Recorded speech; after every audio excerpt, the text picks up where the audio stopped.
Welcome to Touch to Click.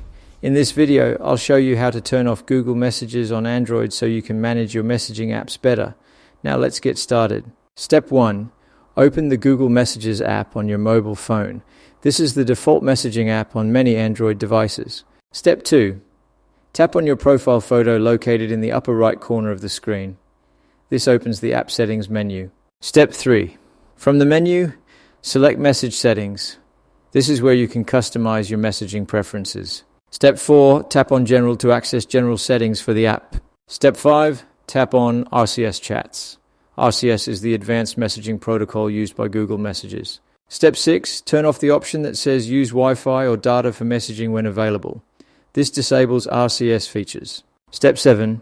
Press and hold the Google Messages app icon on your home screen or app drawer.